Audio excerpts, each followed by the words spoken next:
suis Achille Batoum, socio-économiste de formation.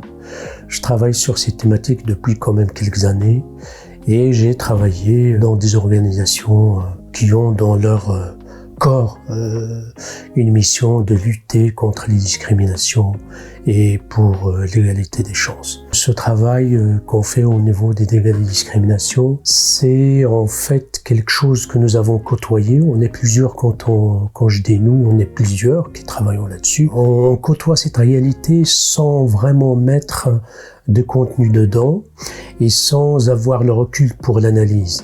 Et donc depuis quelques années, on sait que le racisme et les discriminations ethno-raciales impactent les gens d'une manière ou d'une autre. Comment on peut faire pour rendre quelque chose à ce niveau-là visible, pour essayer de mettre en avant ce qui est tu, ce qui ne se dit pas, et ce qui est difficilement à dire. Et comment nous, on peut le dire en respectant en fait les points de vue des gens, en respectant aussi la réalité, l'intimité des gens, parce que parler du racisme au niveau des dégâts qu'elle provoque, c'est aussi mettre en avant l'intimité des gens, leurs émotions. Depuis 2016, on s'est dit on va travailler dessus et on va aussi communiquer là-dessus, parce que nous pensons que en Europe, cette réalité, comme je le disais tout à l'heure, est invisibilisée. Et donc, on a choisi de l'approcher d'une manière à ce qu'il soit connu à travers les témoignages des racisés eux-mêmes. Donc, ce n'est plus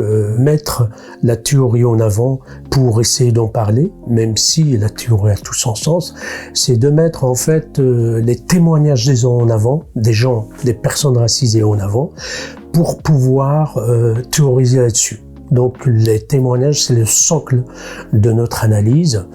Et depuis 2016, on réfléchit comment, et on s'est croisé avec beaucoup de militants, beaucoup de personnes racisées elles-mêmes et de chercheurs. Nous avons donc opté par une enquête qualitative qui consiste à interroger une vingtaine de personnes, 13 au Wallonie, 9 à Bruxelles, et dégager des choses à travers leurs témoignages. Alors, l'objectif aussi, c'est de faire des séminaires fermés entre nous pour croiser, pour échanger sur cette réalité-là. Nous venons tous des réalités différentes, des trajectoires personnelles différentes, aussi des parcours de vie différents, liés aussi, certains parmi nous, à notre immigration. Et certaines conclusions ont déjà été proposées dans le colloque que nous avons organisé il y a quelques semaines et qui a mis en avant, encore une fois, l'impact des discriminations ethno-raciales sur la santé des personnes. 3 éléments importants.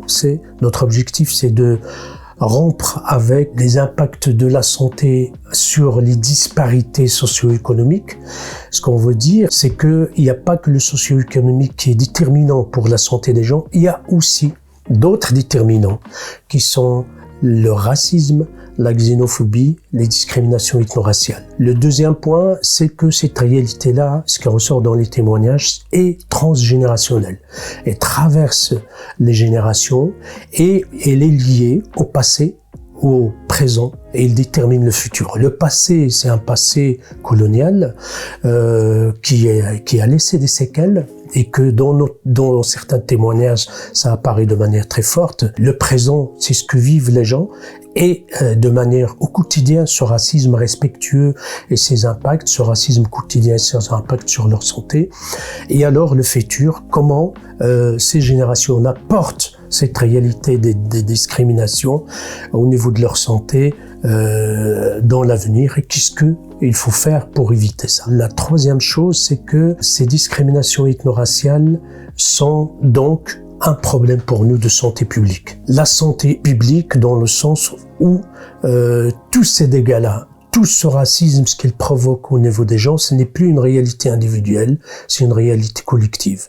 Alors ça nous amène à réfléchir sur la dimension structurelle du racisme. On va plus la limiter à l'interaction individuelle entre celui qui est raciste et celui qui subit le racisme, mais la mettre en avant pour qu'il soit visible au niveau structurel et que nous, on aille, en tout cas les rôles des organisations et de l'État, aller chercher dans les solutions dans ces mécanismes structurels-là, on n'a pas uniquement les réduire à une interaction entre celui qui est raciste et celui qui subit le racisme.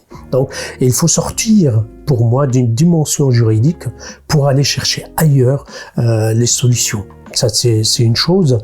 La deuxième chose par rapport à ça, c'est que ce que relèvent les témoignages, c'est aussi que on est dans une relation de pouvoir, dans une relation de domination, et donc une domination qui est en lien avec des histoires particulières et aussi des histoires collectives, l'histoire des États.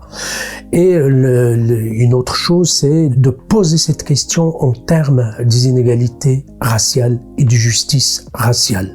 Ça veut dire que tout ce qui est une action, tout ce qui consiste à agir sur le côté individuel est intéressant, mais il faut aller voir où est-ce qu'on peut aller chercher des solutions pour essayer de travailler sur les aspects de pouvoir et de domination, sur les aspects coloniaux et sur les aspects de la blanchité de la société dans laquelle on vit.